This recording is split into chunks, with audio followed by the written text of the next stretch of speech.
We just witnessed something absolutely insane as the Toronto Blue Jays come out and win yet another game and guarantee themselves a win in the series.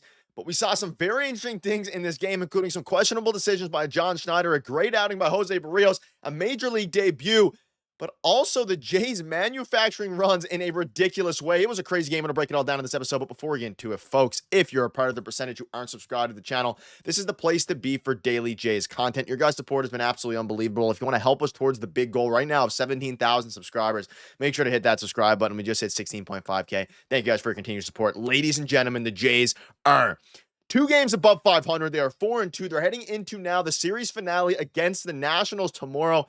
Jeff Hoffman, insane. So many things to go over. But this was a game that almost was a loss. The Jays almost choked it a little bit. Their offense is a little bit interesting, to say the least. They put up another 5 spot. Let's dive into what was a crazy game. Now, heading into this game, the big storyline was going to be how José Berríos bounces back from his opening day start, how the offense is going to go. Santander, Vladdy struggling a little bit. A pretty bad game for Vladimir Guerrero Jr. We're going to dive into the Bichette hit of the year so far a little bit later.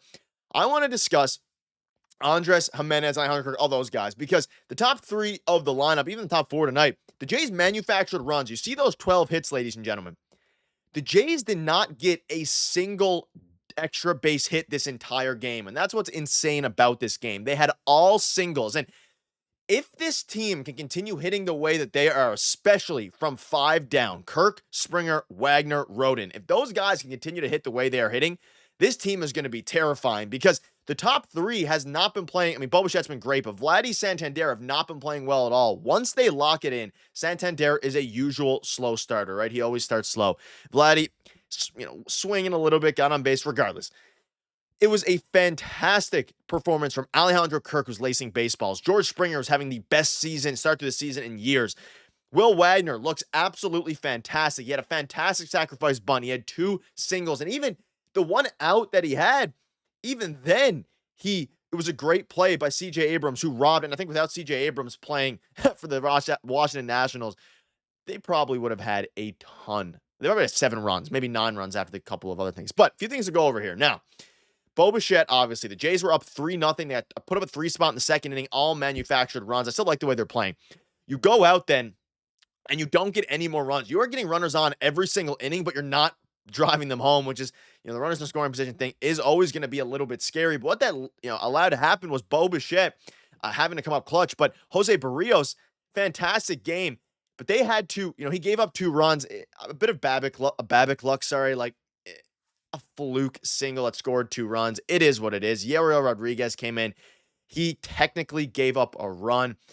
Mason Flaherty, it was really him that, it was a very interesting game. So obviously we know Mason Flaherty, they've warmed him up in like 3 straight games. He finally made his debut, and Yariel Rodriguez, with him starting or pitching today, Easton Lucas is going to be the starter tomorrow, pushing Gausman to Friday. But regardless of that, Flaherty comes in with a man on third with 2 outs after Yariel Rodriguez had him there. And John Schneider makes a decision to give Mason Flaherty his major league debut against C.J. Abrams, who was one of the best prospects, one of the best young players, not a prospect anymore, full season with the Nationals last year, but one of the best young players in the MLB. He is raking against the Toronto Blue Jays. And you put him up, makes sense, lefty versus lefty. He throws 5 straight sliders. The 5th one hangs a little bit, gets crushed for a single. Now, at this point, the Jays, it was 3-2, all these different things. I don't love the move, putting in Mason Flaherty against a really good player in his major league debut, but it is what it is. They're down Eric Swanson. They're down Brendan Little. But regardless of that, the game is 3-2. I want to point out the fact that Mason Flaherty comes back out after that inning and has a fantastic following inning, right? He gets 2 key outs before they bring in Chad Green to get at the final right-handed batter. It was a very solid major league debut for Mason Flaherty, and I don't hate the call by John Schneider. A fantastic game from José Berríos and Chad Green, and Jeff Hoffman, which we'll get into in a minute.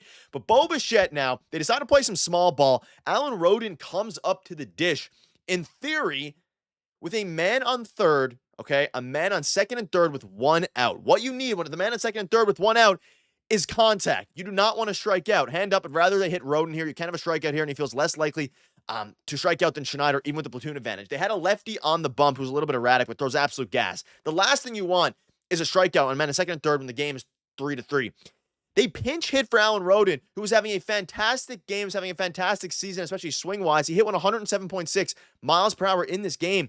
They pinch hit for Davis Schneider, who strikes out on 3 pitches. Now, I'm not a huge fan of Davis Schneider. I think he's a person, fantastic, all these different things. He has not been playing good baseball, and he strikes out a ton, especially against velocity. He strikes out in 3 pitches. I think it was an oversight by John Schneider. You let Alan Rodin go in because he's going to make contact. He's probably not going to strike out in that scenario, and he had been 2 for 2 in the game. So I don't love that call. He strikes out. Bichette comes up and gets not a lucky single, but his inside out swing down the first base line, 2-run single, wins in the game. Bichette was the player of the game tonight. He wins in the game. But I just wanted to give a shout out to the middle of the order. Again, Springer, Wagner, all those guys, they're the ones who allowed these runs to be manufactured. Of course, Bo comes up with a big hit. And man, oh man. And we'll dive back into José Berríos in a minute. But Jeff Hoffman, and again, by the time the screenshot was recorded, for some reason it didn't give the innings pitch. 1-2-3 with the strikeout in the 9th. He looks absolutely filthy. Now, again, we think back to when the Jays let Jordan Romano go at $7 million. Jeff Hoffman as a closer looks disgusting. He did not pitch many pitches tonight at all. It was a 1-2-3 inning. Buck and Dan spoke about it on the end of the broadcast. There's a good chance that Jeff Hoffman is good to go once again tomorrow because they have a day off on Thursday. Jimmy Garcia didn't pitch tonight. He's good to go. Brendan Little is good to go tomorrow. You're going up against Mackenzie Gore, and you might have to use your bullpen a good bit tomorrow with Easton Lucas making his season debut. So this game, all things considered, was very solid. We saw Santanera get a hit, but the offense needs to do a little bit better. They didn't drive in a ton of runs. This game could have put up a 10 spot if they hit extra base hits. They drove in some runs, and if CJ Abrams wasn't a god defensively. But regardless of that, Berríos did his job. He looked really good. Punching tickets tonight and has already struck out 4 of the 6 batters he's faced through 2 innings, 5 whiffs on 16 swings. I'd say he's motivated to overcome his woes from opening day.